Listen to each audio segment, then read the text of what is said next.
Hello students, exam पे तुम पढ़ापढ़ी केमती चलची। आशा करछि समस्तंकर सब ठीक ठाक चलथिबो। आज आम हिंदी रो इम्पोर्टेंट सिलेक्टेड क्वेश्चन डिस्कशन करिवा। जहाँ पाखे टेस्ट पेपर अच्छी से माने मार्क करेंगे आ ताको पढ़िबे और जहाँ मानक पाखे नाही तांको मु पीडीएफ सेंड करदेवी किंबा से माने एथिरु देखि देखि लिखि परिबे। ठीक अछि। तो प्रथमे मधुर भाषण जदि देखिबा, ये क्वेश्चन प्राय आसी थाए। वार्तालाप में व्यापारिक बातचीत और निजी बातचीत में क्या अंतर है? एटा मधुर भाषण आधार तुम आंसर दो। सेमिति बाणभट्ट ने अपने छोटे लड़के को पुस्तक पूरी करने के लिए क्यों कहा? ठीक अच्छे। मधुर भाषण किसे कहते हैं? सेमिति एपटे कौन रहिला, किसी काम को कराने के लिए सज्जन का पहला कर्तव्य क्या है? माने कौन से काम जदि आम काठारू करैबा को चाहूँ तो आम कर्तव्य कौन? यदि तुम चाह यार माने एक्सप्लेनेशन भी तो तुमने कमेंट करियो। हम कुछ देने से इनकार करते समय भी कैसा व्यवहार करें? माने जदि हमहु किए किछि मागुचे आ ताको हमें मना करछन्ती दवा पई तो कौन करिया दरकार? मनुष्य कब बंदे बनता है? शिष्टाचार किसे कहते हैं?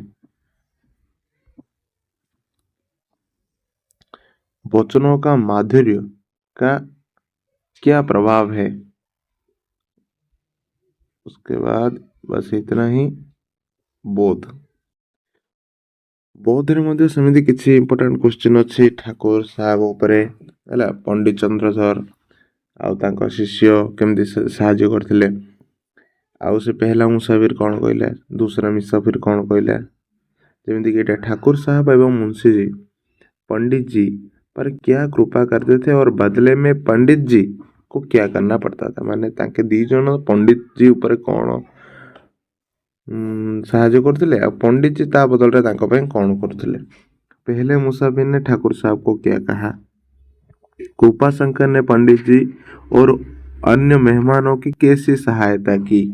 सेमिति दूसरी मुसाफिर संगे कौन दुश्मन थिला हैला। अयोध्या में सब लोग खा पी कर सो गए पर पंडित चंद्रधर को क्यों नींद नहीं आई? चोखेलाल हर साल बिल्हौर क्यों जाते थे?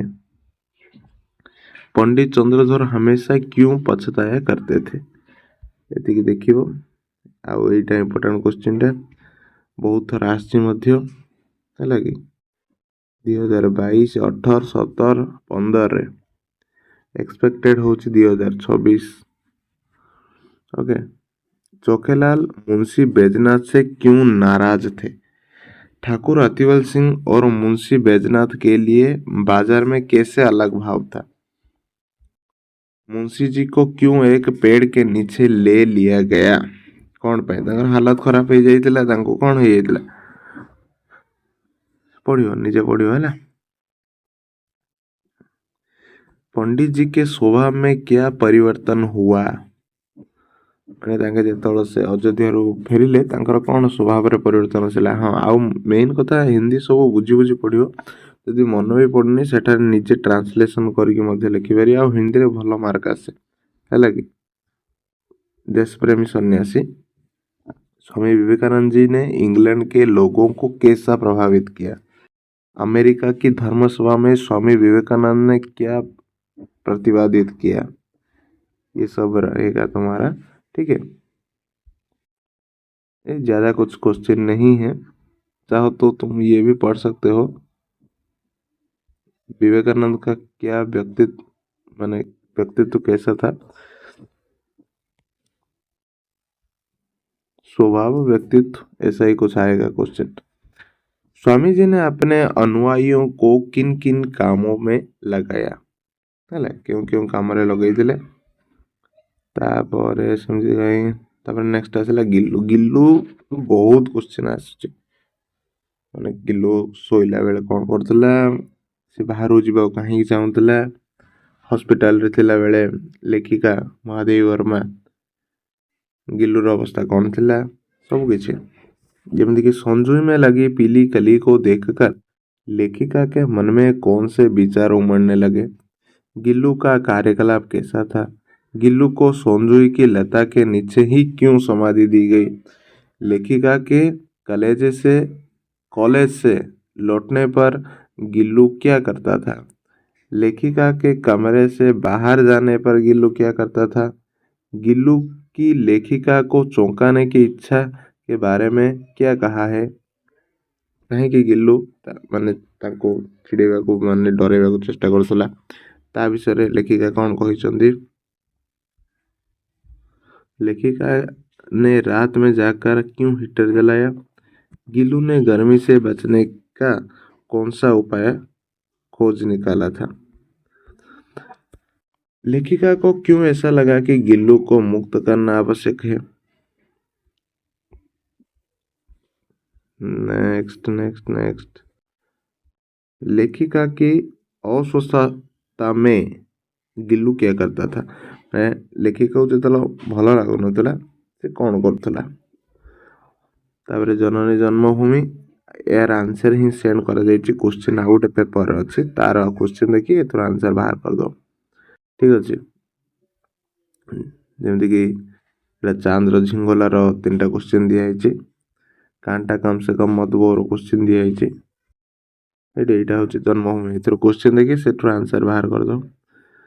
मधुसूदन ने क्या किया? कलिंग साहसिका ऐसा क्यों कहा गया है? आजकल क्या क्या नए नए उद्योग हो रहे हैं? लोग क्यों कहते हैं 4 दिन की चांदनी फिर अंधेरी रात? साहसिकता का सिलसिला आधुनिक युग में कैसे दिखाई पड़ता है? आ गिल्लू तो दिया है क्वेश्चन। ठीक अच्छे तुम ए देखिपर देख मुझे क्वेश्चन को नहीं जाऊँ जमीक कोटा कहला एटा 6 नंबर कलिंग साहसिका है स्क्रीनशॉट नहीं कि तुम्हें पढ़ी पार।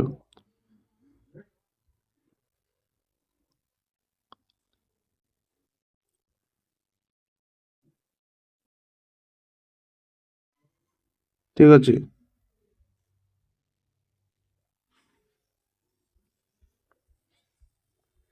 आउ रहा जो गद्य सॉरी पद्य विभाग माने तुम कविता बा दोहा मेनली दोहार को क्वेश्चन को तुम फॉलो कर ना तुम मेनली फॉलो कर दोहा को समझे माने बुक रे जहाँ देती भल से पढ़ी दियो मन रखी दियो जहाँ भी क्वेश्चन पढ़ला तुम यही दोहा को समझियो मध्य ही आंसर दियो बहुत बहुत बढ़िया मार्क आसियो।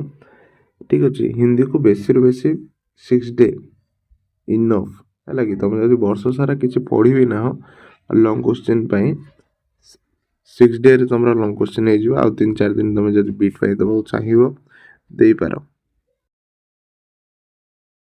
है दोहा को समझिए आ तार शब्दार्थ मध्य है कि युड़ाक ठीक अच्छे